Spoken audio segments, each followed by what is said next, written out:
want to do today is I'm showing you the introduction. Well, let me just get there. Nice picture. Yeah, that's the family. Very nice. Okay, hold on.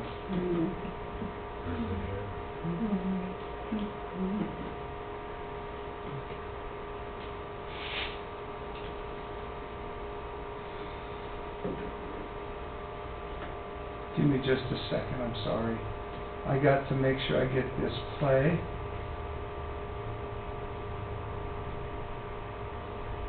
I had this all set up the other day. I was in here. Now it doesn't want to play for me. Ah, here it is. Play. Forgettable on a Sunday, a Sunday. Okay, that's it. That's the wrong one. Play.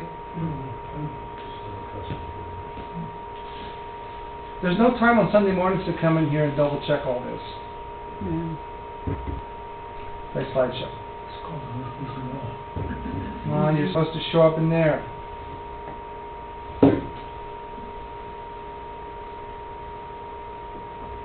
I did this the other day, folks. I really did. I had it all on the big screen.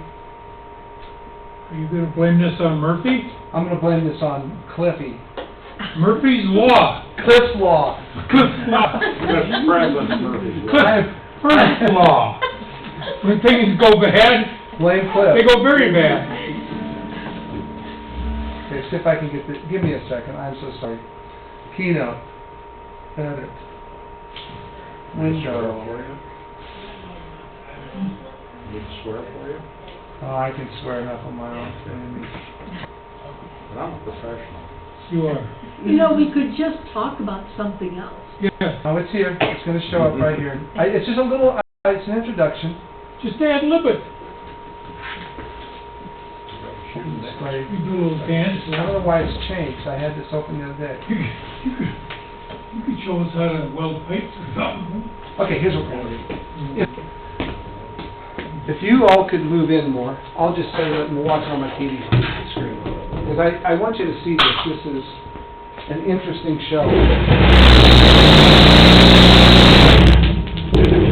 So Peter, could you and Nancy come back and we'll just watch it off the computer.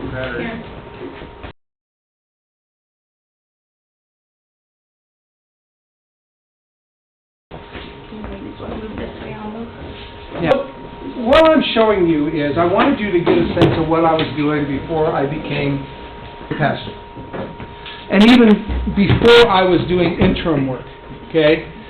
And I worked with an organization called Lydian Place, and this comes from a presentation I did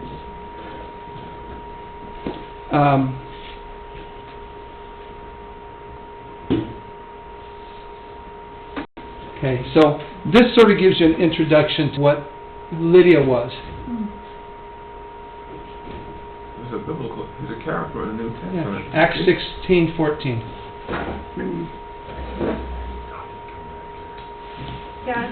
Yeah. Maybe you want to just move over so you can see better? Move over then. Everybody gets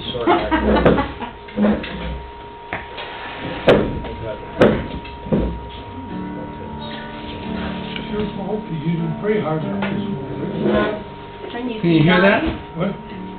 Daddy, can you see? Or do you want That's to- pretty No. far.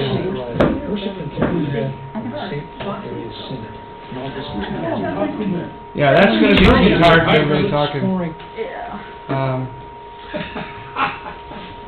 Shoot.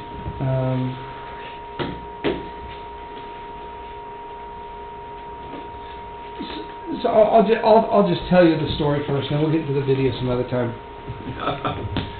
In 2011, I was a student at seminary, my senior year, and one of the reasons I came to the Lutheran seminary was I was drawn by the discussion that was going on among professors, among students, among the partners of the seminary, from synods to organizations to academic groups, about what is the future of the church. And in those days, they were talking about it as the missional church. What does it mean for the church to realize its mission? And we're talking on the broad sense, the church as a whole. The church has various denominations, especially ELCA Lutheran. The church is synod, and the church as individual congregations or communities of faith. And I say congregations or communities of faith because not all Lutheran communities of faith are congregations. They're not organized as congregations with a constitution and land and property, and that's a specific type of organization. What are they then? Huh? I thought all churches had, well, this is obviously wrong because they rent from us, but doesn't every church have to have a what do you meet on a corner or what? I'll tell you a bit about what we did. Right? And it was based on an understanding and a developing awareness that the truth was, and the way it was really practicing, that for years we couldn't conceive of church without a building. And there's a lot of reasons to that, and I could go through this whole historical point. But if you remember us talking about the development of the liturgy, the early churches met where?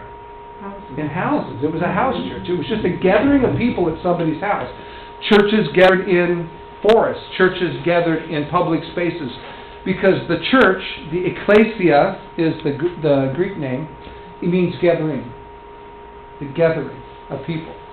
So the church, people started saying, wait a minute, we need to let's reclaim this idea that the church is not the building, but it's the people who gather, the community of the faithful, right? So then there are churches that still have these buildings and find that essential to their ministry. And there are others that anymore say, we don't want a building, we're going to use borrowed space, we're going to be rented space, we're going to meet house to house, we're going to meet online. There are online churches. There's still gatherings of Christians, right? And that shapes how we think about how we gather and how we spend our time. Back in, at this time, when I came because Luther was really invested in that conversation. And I was interested in Chicago, LSTC, Lutheran School of Theology, Chicago, very high academic standards, and connected with the University of Chicago and the Chicago Consortium there. Great. I was interested. I looked at Berkeley. There's the Berkeley Pacific Lutheran, the Lutheran Church, Lutheran Seminary of the West, I think it was called, or Pacific Lutheran Seminary, Pacific Lutheran Theological PLC. It was in Berkeley, and Berkeley was an exciting, sort of cool place to live in, the hippiest town of all the hip towns. And I grew up not far from Boulder, so I understood hip towns a little bit. And but Berkeley, I'd been to Berkeley, I'd been to that campus. It was really pretty special. But Luther was the only one that was really looking into wondering and imagining what God was doing and where the church was being called. By Luther, you mean the man Luther? Or Luther Seminary Luther, in okay. St. Paul. Okay. Yeah, Luther Seminary in St. Paul. I'm sorry, yeah. And Luther was always, the man Luther was always asking, what is God calling us to anyway? That's sort of part of the Lutheran heritage is, how is God speaking to us and how do we hear God in the midst of so much stuff? So long story short, in August of 2011, I had completed my internship and my first 2 years of school. I was in my last year of seminary. I was invited into a conversation between Rolf Jacobson, some of you know Rolf, professor, friend of mine, another professor, Mary Sue Dreyer, who was one of the teachers in this, the new teachers in this missional leadership corps. I was part of that, as I had a specialty. Like some people might have a Bible or teaching specialty. Mine was congregational mission and leadership, or congregational leadership and mission. And the director of evangelical mission at St. Paul Synod, and a local pastor the church right by the seminary is called St. Anthony Park Lutheran Church. We referred to it as St. Convenience because it was so close to the seminary. So Pastor Glenn was there, and I was invited into a conversation, and we started meeting regularly to wonder what might God be doing, especially in South St. Anthony Park along the Green Line, as they were tearing up University Street and putting in a high rail transit, and that area of downtown Minneapolis through the U, through the boundary between 280 and the boundary between the two cities, up University Avenue, right into the heart of Midway, Frogtown, Rondo, the Capitol building into the heart of downtown. What was going to happen there? There was going to be something like $4 billion of development they projected. Something like 8,000 new apartment complexes. Apartments or something like 10 years. It's an influx of people. And no churches, right? And as the guy at St. Anthony Park would say, yeah, we've tried to attract people from there.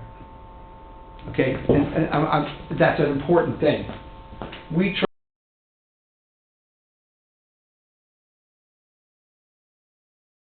try to attract.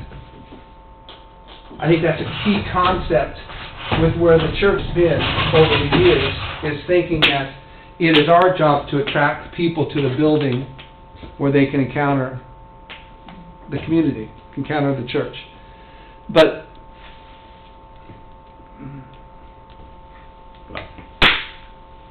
What? Oh, why not? That's right.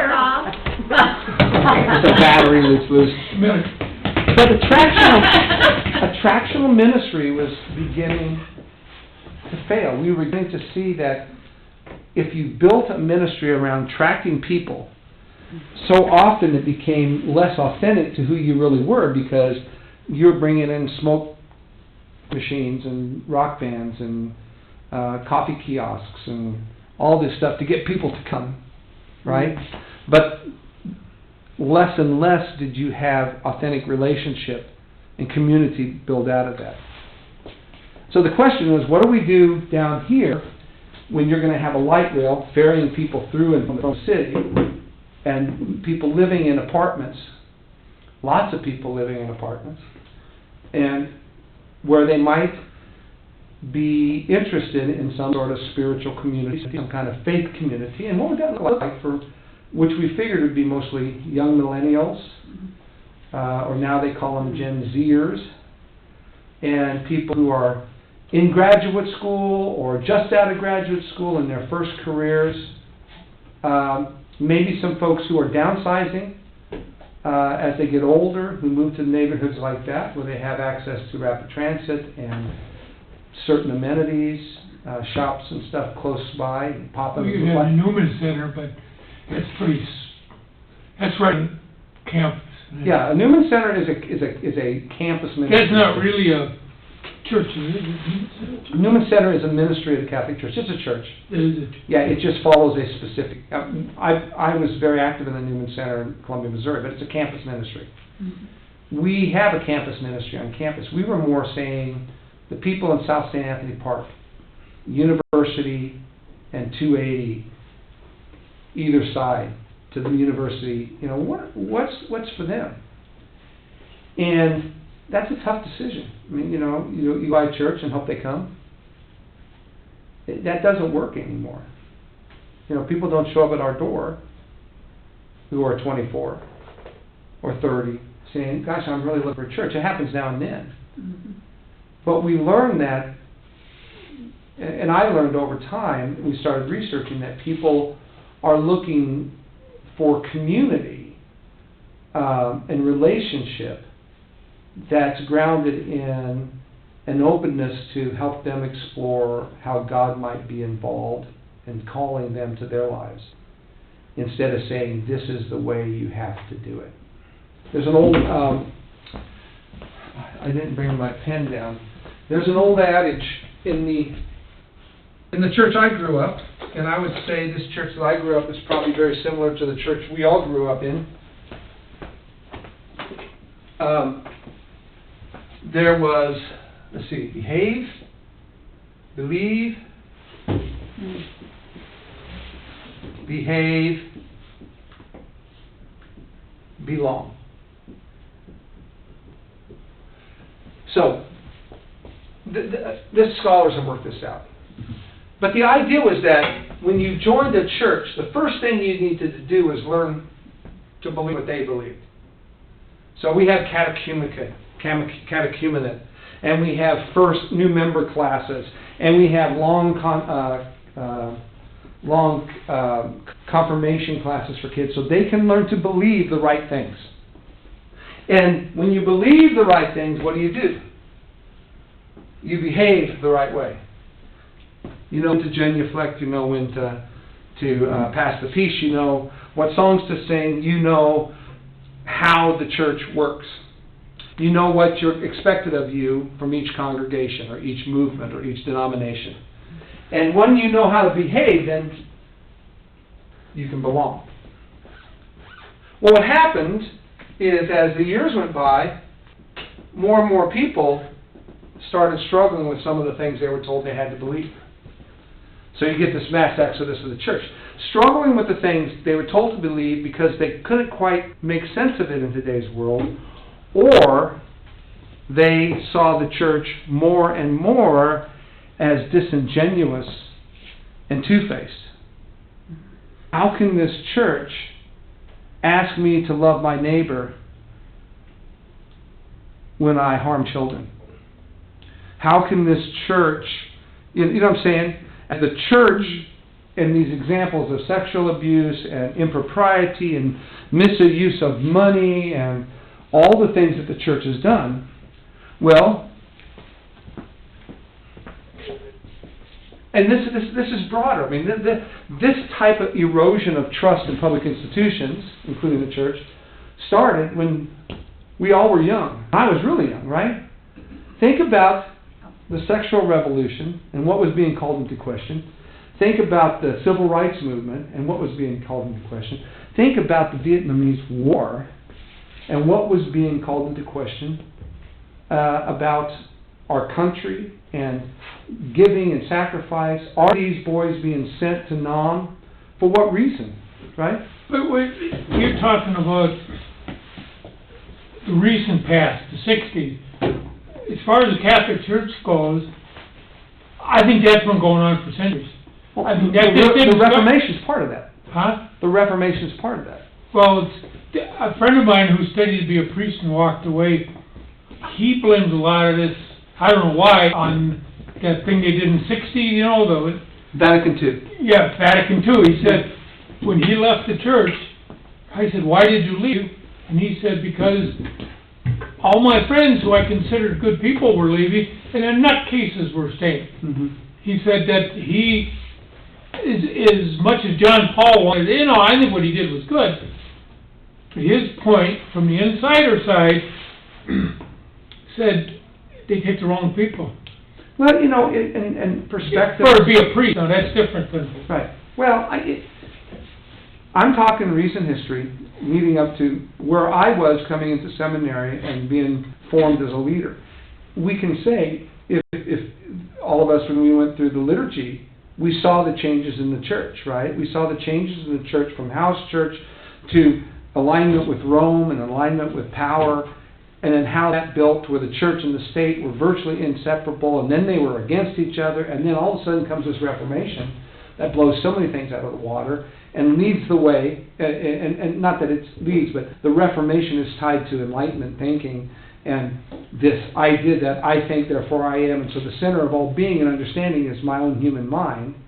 And then there were responses to that, fundamentalism and romanticism, trying to reclaim the beauty of the past and even into the future, into now.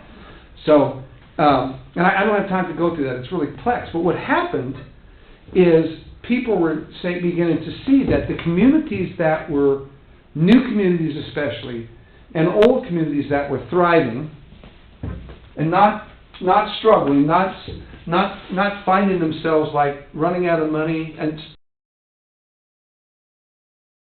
still maybe wondering where the kids have gone. I think that's an ongoing thing. They started with this. Oh. If you belong, and you feel like you belong, and it's, okay, then if you belong, that leads to a certain way of behaving Yep.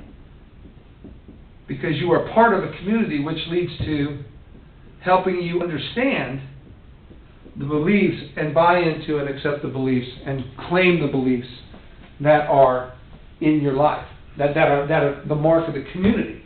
So where this one believed was dogmatic, was dogma, and was rigid, right, and intellectual, this one, relational. And we know in other things that relationships, when you build relationships or you provide opportunity for relationships to grow. I don't think I can build relationships, but I can provide opportunity for relationships to grow. That's my own personal leadership thing.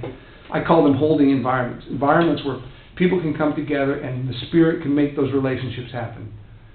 That is what we started thinking about. How can we, in this disparate group of people, we don't know how long they're even going to stay. They're out of college. They might be there 2 years and get a raise or two and then move to the suburbs. They might find a spouse or a partner and move elsewhere. They might be transferred out in a corporate buyout or whatever. So we knew this, the more we studied, the more we realized that this community was there was so much turnover, so much flux. We couldn't think about a traditional, typical, conventional church where, I mean, how many of you have been here for how many years? You know, think about that. 51. 51. Mm. But see, I don't think, I think even right this minute, people aren't even doing that. I think they're behaving. And then there might be some belief. Not that they'd go to catechism or go to a mentoring class or join, Mm-hmm. but they're coming in the building for some reason. Mm-hmm. I can think of 3 people right this very minute that are doing that. Mm-hmm. And Do you think they're And I coming in don't- because of the and I don't relationships and the feel possibilities? like there are, no, I don't feel like that. Yeah, Well, this was, though, the assumptions I was It's operating. interesting, though. This is the assumptions we were operating on. okay. And so we said, so how, what's unique about this particular context? Mm. University Avenue, which is torn up, right? Businesses are closing because they can't get their company, But they've been going downhill for 30 years. They've been going downhill for 30 For a years. long, long time. Yeah, but here's the other thing about that area. It was full of artists, art galleries and artists and makers, people who made furniture and boats and games and ad people and magazine publishers. And I didn't find this out until I was well into the research. The greatest concentration of nonprofit organizations Oh, there you go. in the upper Midwest. And you know why? Because the rent was cheap. That's right. That's right. There were, within a mile of where we set up our office, Mhm. 1,000 Oh, wow. nonprofits within a But mile of now, this place. now they're building, as you pointed out, the light rails in, that's gonna draw, maybe over 20 years, you can see the apartments going up. Oh, yeah, yeah. There goes rent. Well, that's what we Same were, thing happened in Lower Town. we were coming into that neighborhood, wondering how could we establish a footprint.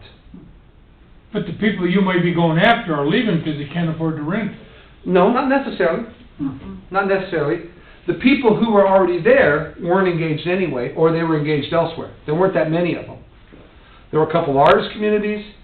There were some people who already belonged to some other churches, or people who just weren't going to belong to a church.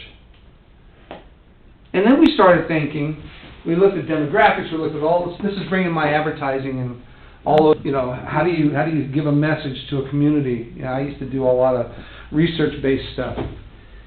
And said, one thing we're noticing here is all of these people are mobile. Yeah. They're mobile workers.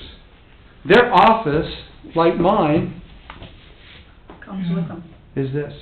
Mhm. And I started to think about how, 1989, my first wife's diagnosed with cancer. April 1990, she goes into a coma. I'm working because I have the insurance for us, and I've got to keep the insurance because we didn't have a cap. It was an unlimited cap. If she had gone into a coma that stayed for 30 years, they would have still paid for her care. And finally, I couldn't work because things got worse. And I sat with my bosses and said, "You have to fire me because if you fire me, I can keep this insurance under COBRA law." So I learned a lot of lessons there.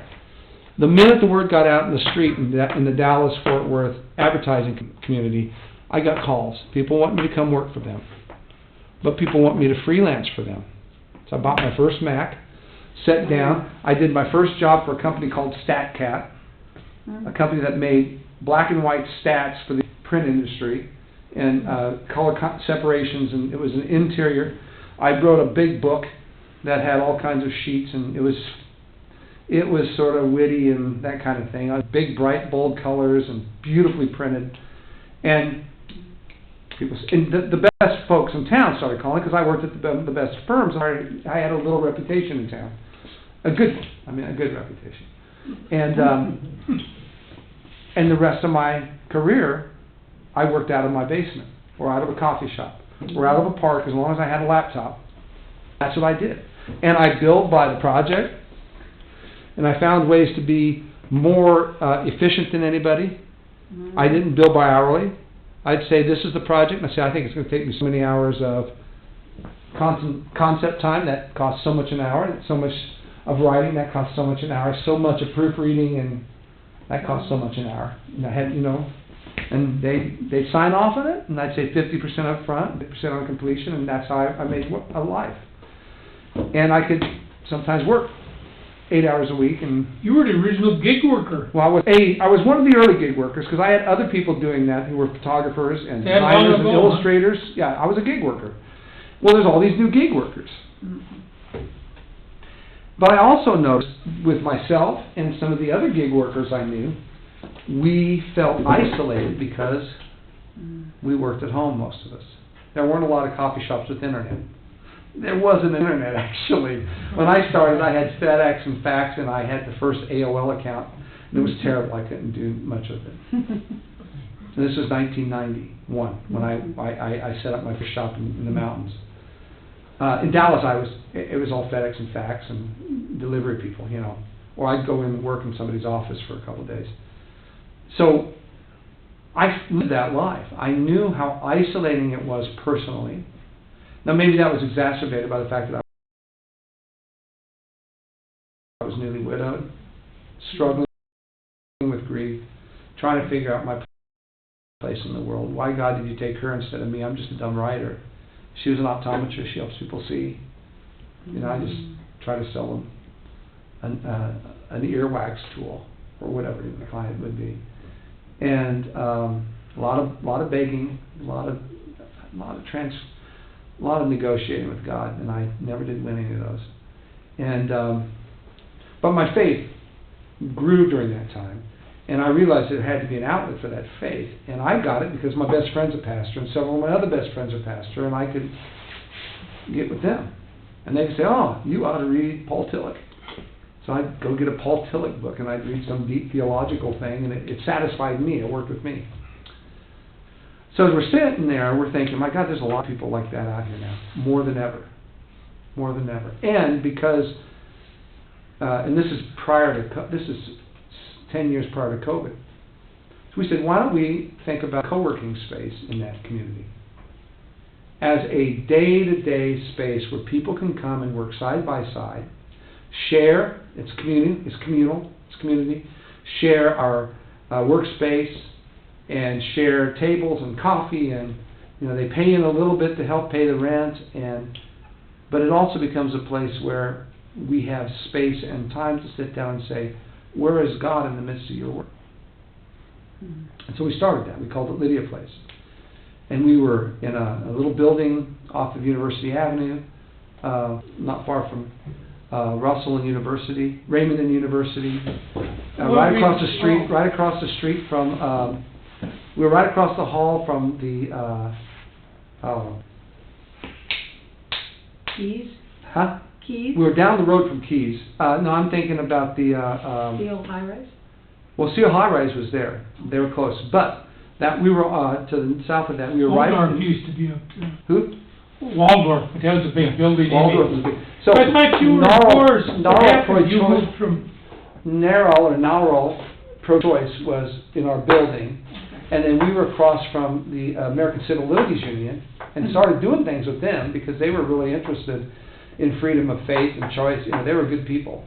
Got to know them quite a bit, and there was a publication, you know, that did arts publication. weren't you in Fort Worth at this time? Huh? You said you were in Fort Worth. No, I was in St. Paul at this time. Oh, When I was in Dallas, I started out doing that in Dallas, and I moved to Colorado. oh, And then I met Kelly and moved to Missouri, back to Columbia, Missouri, where I did my graduate work. and you came up here. And then we came up here with our family for seminary. So we were in St. Paul. And it worked for a while. There were 7 or 8 of us who showed up on a regular basis every day. And we had one whole room that was wrapped in white, these boards that people could just, some people needed that visual. We had fast internet, we had a coffee pot. We said, what are the main things we have to do? The minimally viable product we need to do to put out there to get people. We said coffee, and a place to sit, a place to work, and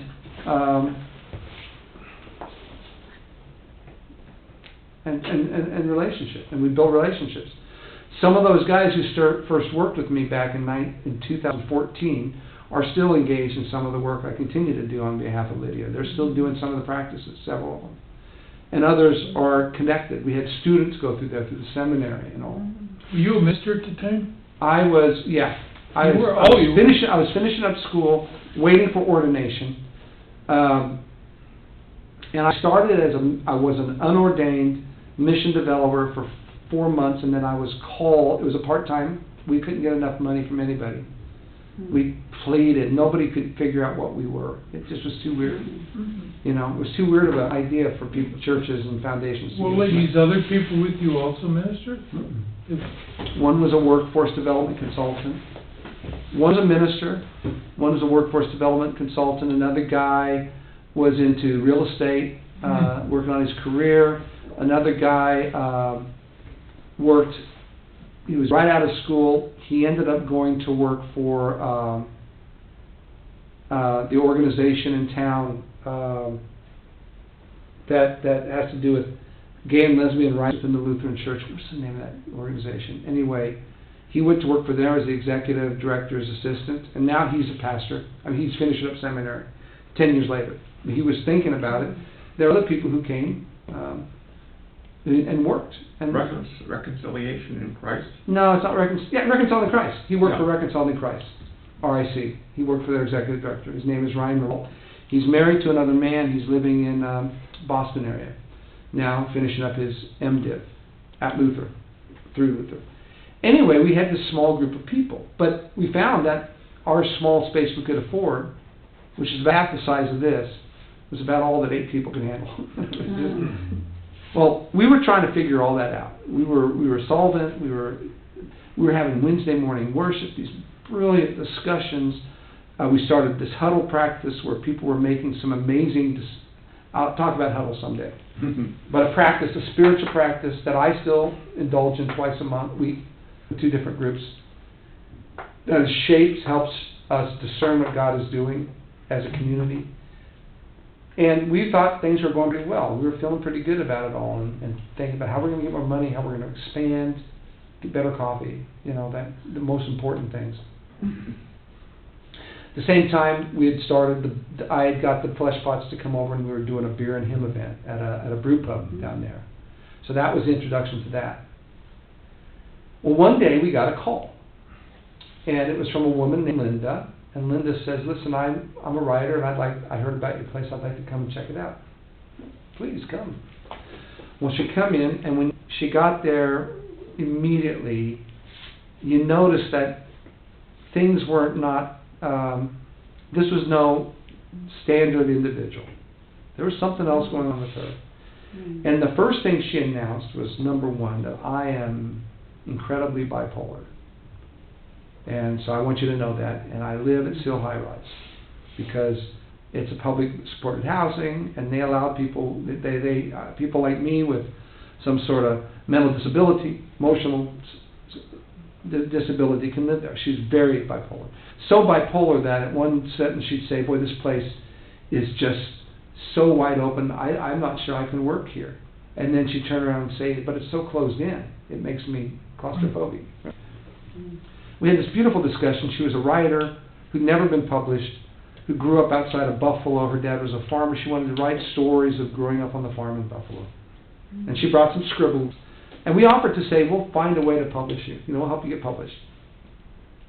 And at the end, real fidgety. There were other things going on with Linda, but at the end she said, well, thank you, this is not going to work. And she left. She just abruptly left. 30 seconds go by, and Tommy, and one of the Lydians, Tom and I were sitting.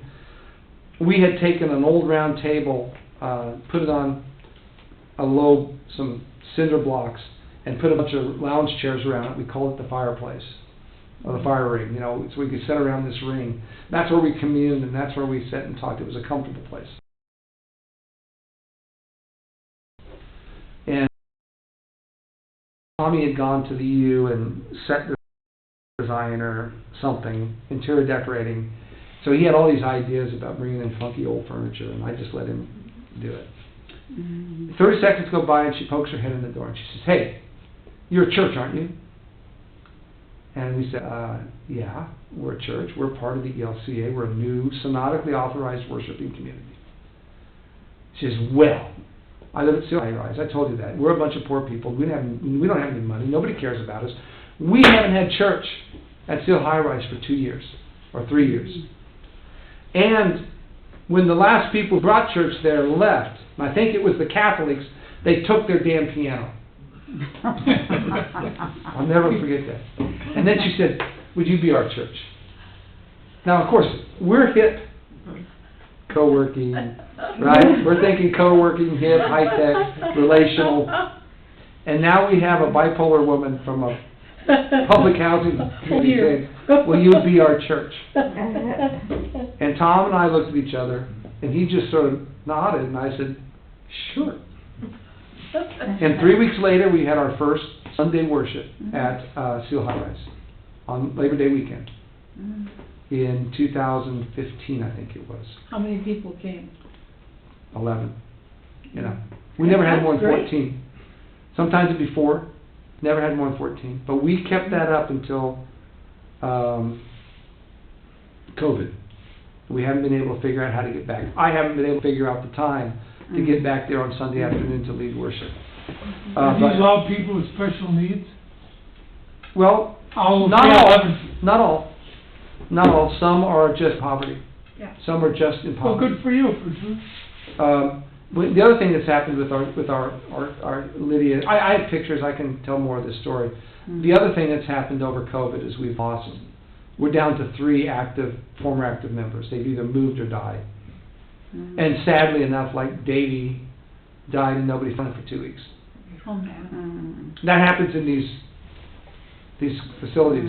They find them when they smell them. I mean, I don't mean to be crass, but that's my friend Dave.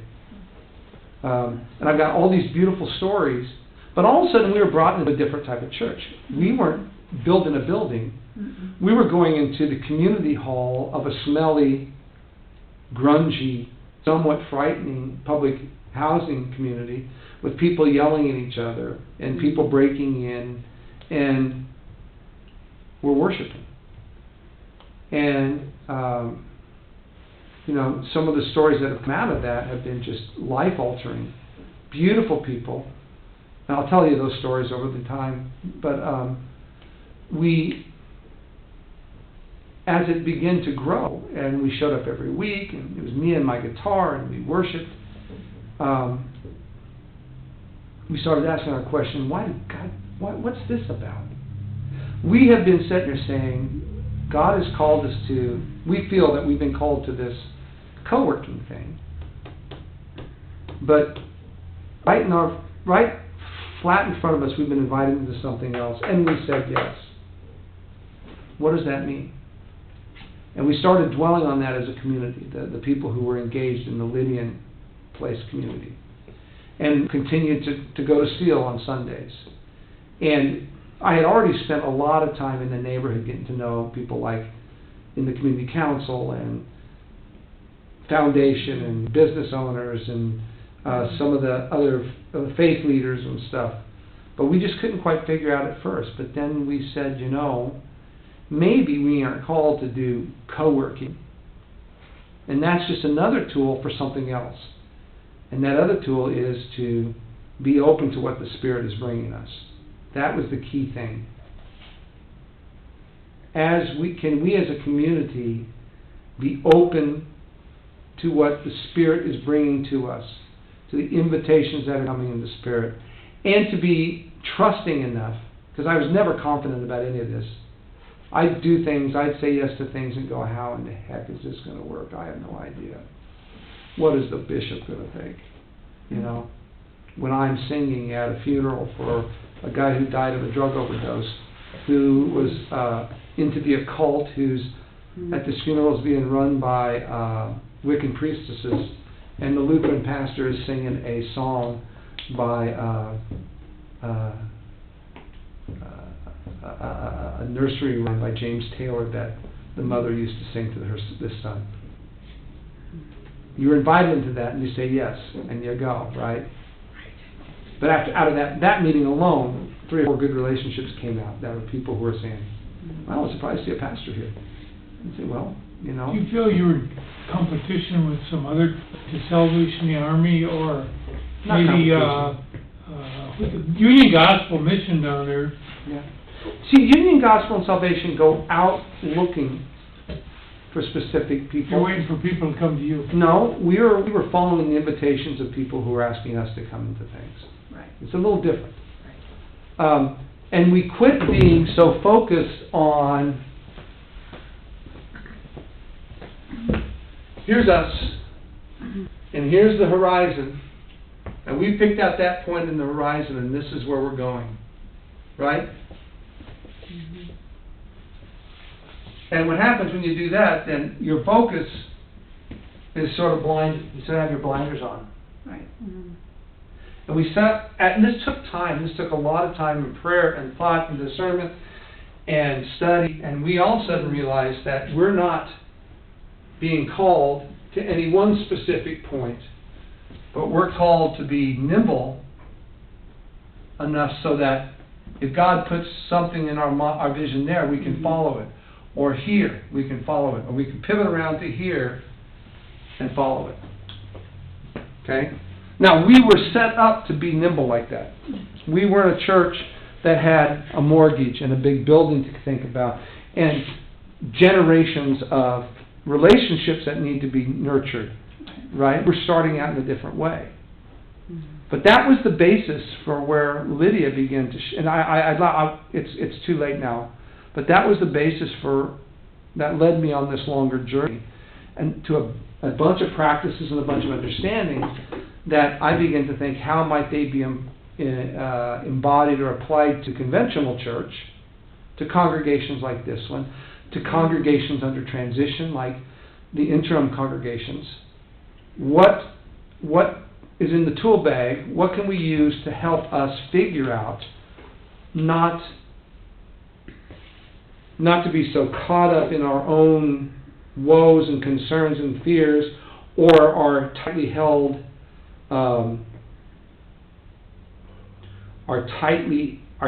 held commitments. Some are good, some are bad. But what will open us up to say, this is what God is doing in our midst, and what God is calling us to. And when I interviewed here, it was this commitment to John Glenn, and the way he really stepped outside what the congregation had been, or seemed to have been for years, to really throw yourselves into that ministry that I saw.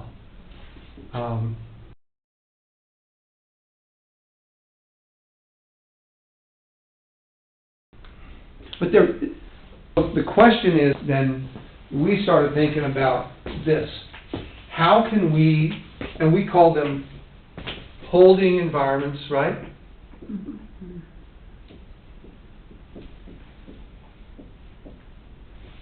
How do you can't even spill my, whatever.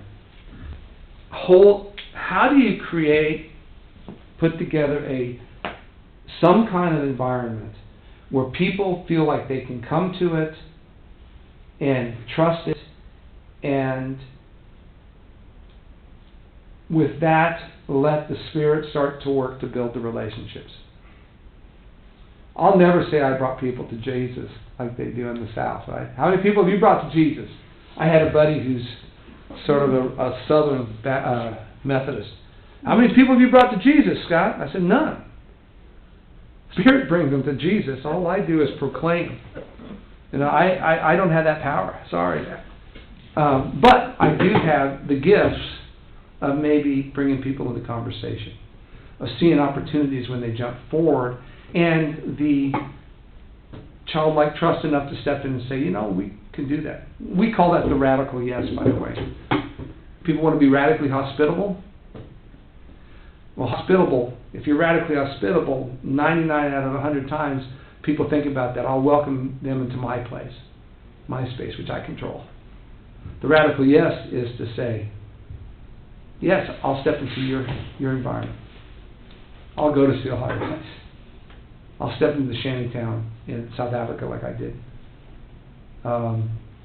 I'll break bread with you, though I'm not even sure that chicken's cooked. That kind of thing. It's... Let's just hope it's chicken. I'm sorry. No, I thought that's a story. This will be my last story. This is one of the things that led to this. Is my senior year in beginning of 2012. In January, I went to South Africa, to the Cape Town area. I had a friend who had been studying. He was a pastor and pastor at Stellenbosch Seminary in Stellenbosch, South Africa, which is not far from Cape Town, and a pastor at a church outside Cape Town. I had to do a 3-week, 4-week cross-cultural immersion as part of my training. And I was going to go to Israel, but it fell through. So I was left without, the only time I could go. And my friend Brada said, he's a South African Dutch pastor, said, come to South Africa. We got this great thing going on at my church. You can stay with us and learn about the missions we have and get to experience South African culture. And so I spent my days in the shanty towns among the poor, people living in no sewers, no services, unincorporated shanty towns, among people, terrible aid crisis, among sexual violence on girls and children, which was horrible during my days. And then at night, I was with Verdon, his wife Francie, and he had 3 grown kids in their house with a pool. And I had never lived in a house with a pool, so this was a real cross-cultural experience for me. So I got to see not the highs and lows, but I got to see the white Afrikaner versus the dark-skinned colored versus the black African, those 3 different those ethnic groups. It was absolutely stunning to be in there. But one of the best experiences that related to this radical yes is there was a small community, again, houses built out of tin and cardboard and scraps, and they had a little brown, I think they called it the Hoytkerk, the brown church. And this church they had a prayer group that met on certain days. It was all women. Not one of them could speak English, but they spoke Afrikaans and they spoke Xhosa, which was the local African language. And I went with this strapping Afrikaner, former education professor at Johannesburg University. His name was Derek, because Derek's a good Afrikaner name. And we go, and he's telling me what's going on in the prayer service. And then he looks at me, he didn't tell me this before that, says, we're gonna have supper with this one woman. And then he says, but I've got to go now. I've got to go to a funeral. You'll be okay. And all these beautiful women, and they tried so hard. But, I mean, they prayed, and they twirled, you know, all this beautiful stuff. It was so beautiful. And they tried their best to communicate with me. But then it got done, and Dirk wasn't back, and everybody left, including the woman. And I'm sitting in this Hoyt care in a part of South by myself, not thinking, okay, I have a phone, but I don't speak Afrikaans. And they don't speak as much English down there. I'm going, okay, I hope something happens here. So I sat there, and pretty soon, Derek shows up and says, dinner time. So we go over to this lady's house, and she serves out chicken and sweet potatoes and greens, sort of the South African way. It was delightful and wonderful. And Dirk gave her some 30, 40 rand, which was, you know, he said that's probably the only chicken they'd had all month. Yeah. But she said we were the first 2 white people she'd ever served in her house in her whole life, and she was in her 50s. And it was such an honor to be there.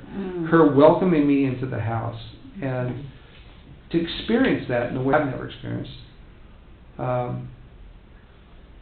me thinking about, you know, Jesus said to his disciples, go, take no money, take not a second cloak. When you enter a house, say peace upon this house. And when they welcome you in, stay there. Eat what they put before you. Drink what they give you. Don't move from house to house, but accept their responsibility. And those are the kind of things that begin to come out. And that's sort of the beginning of the Lydian story. I have a little movie that sort of told that in different ways. And we might go by that again, but that's what I want to dwell on a little bit, because there's some interesting things that came out of that in the history that help shape how I think about ministry, especially how we think about where congregations move into the future, how we move into the future. And I can say, I feel it's very much grounded in becoming more aware of what how God has gifted us, and to where God is calling us. And there's ways to do that. Instead of holding on to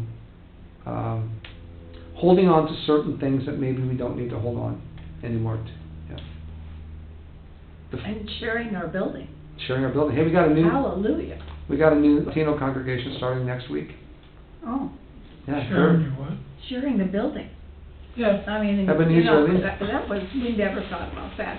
It's amazing. 20 years ago, we would never have But considered you're getting sharing paid the for it building. too, though, and that's for probably help this congregation. It helps. It helps. You know what? The money that they're able to give us, Yeah. Promesa, Ebenezer, Seventh-day Adventists, and Al-Anon. Let's not forget that they're giving money for the Right. parking lot and stuff. Mm. Oh, and then our relationship now with Shores of Lake Failing, because they pay us Right. something for me to be there to support that, not to support me, but to support the church. It goes into the church. Well, that comes to $27,000 a year or something, right? That is plenty of money for this congregation right now to cover most of all of our overhead, or pretty much all. And so that means anything we give can be put into something else. Mission. Right? Right. Loving our neighbor. We just got $5,000 for a new sound system. And part of what not sound, but video and stuff. And part Probably of the need one. Huh? Probably need one. Yeah, we're gonna have. I have to talk to you about that, Cliff, because I want to fit a camera on your head. Well, why are you picking on Cliff Day or what? I'm gonna have a camera on your forehead, and wherever you look, that'll be a Cliff cam. We'll say Cliff cam, Cliff. No, I'm just joking. I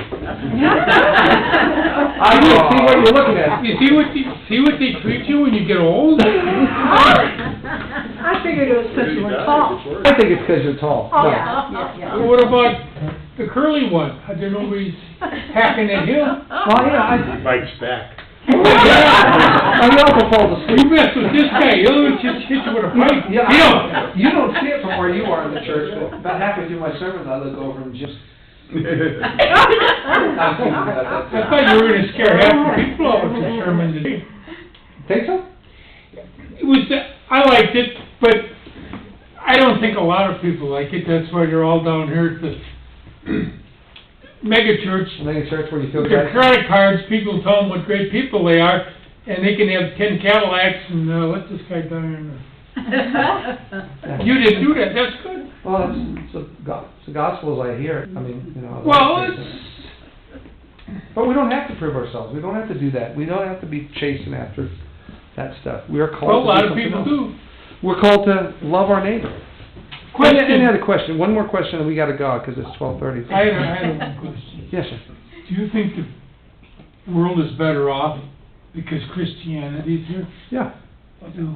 If you look back, if history tells us anything, the 20th century is probably the, oh, look at the Ukraine. Maybe Christianity would be worse without it. Well, I was thinking about this last night. What are the worst mass genocide events in the 20th century, right? Stalin Yeah, Yeah, and the Holocaust, the Holocaust. Pol Pot. Ramadan, What? Ramadan. Yeah. And how come we didn't question, how come we didn't do anything? Okay, where we should be in Ukraine. That's exactly where we should be. But Pol Pot killed 1 million people. You read that book, The Killing Fields? Mhm. Where he drove the people out of the cities and killed. We didn't raise a finger. And I said, I wonder, there's no oil. But Is you that think, part of it? think about I hate to those be cynical mass here, but I extinctions. will be. Stalin Yeah. was not Yeah, he- part of the church. Millions and Pol millions. Pot was communist. He was not part of the church. Hitler had, the church was complicit in Yeah. very many ways, but not all of it. Did you ever read that book? I'm sure you heard of him, Dietrich Bonhoeffer. Mhm. I read his biography. Here's a guy. House of Discipleship, I think, is the one. Well, he came down. Here he was, a very intelligent man, but he walked his talk. He went over there and got killed because of it. He said, "I can't. If I don't go over there and do something with Hitler, I can't go back and help rebuild He that." was in the States. He could have stayed. He could have stayed. He was in New York, and yet he, as smart as he was, he said, a lot of these guys sit on high, right? Do this, do that, Yeah. and then they take off. Well, he didn't. No, he I was thought back. that's good. There's a couple guys like that around. The thing is that I think the church is relevant. But I don't always think the church follows its mission. I think the church strays. I think Christ's church is relevant and pure, but we're not always Christ's church in the way we behave, because we're human. We're sinner and saint. So one of the things, and I'll leave it at this because I know you have to go. My wife's gonna be mad now. She's sitting out in the parking lot since morning, waiting for me. No more questions. No more questions. Oh, it sucks. You can't see any of that. Oh, it's this. We'll go over this. This is sort of my Kind working. of gets him going, doesn't it? Yeah. It's the look. He does it so. Well, he's been, man, you might know. Matthew's out there too. So there's some people out in that parking lot. He's been, maybe it gives you the right, Can't read things right. not him. It's fading. When people ask why I do these kind of things within the church, the things I do as a pastor, things I do with the academy, I believe, I don't know if you can read this, No. because I believe that the Holy Spirit is the main actor, and the Holy Spirit is forming, not calling, but forming, educating, teaching, showing, empowering what Christ's church, the church that's founded on Christ's gifts and Christ's understandings and Christ's example, Christ's church out of what God's preferred future is. So we're always being called out of God's future, not into God's future, but with this eye on what God prefers the future to be. And I believe that future is one of equality, one of love, mutuality, one of peace, one of hope, one of belief. So the church is being formed, that the Holy Spirit is forming Christ's church out of God's preferred future. And we can break that down more and more and more as we go, but that is sort of my operating why I do and where I've, and this is years of like, before I went to seminary. This is stuff I worked with when I was struggling with being an advertising guy and, selling potato chips. Not that I still sold potato chips. Potato chips are good. I know. Yes. Kind of potatoes? I know the potato chips. I think they told Oh, no, I know. I worked for Frito-Lay. Frito-Lay? I did some work for Frito-Lay, stuff. Thank you, Thank you, guys. I'll see you next week. Thank you.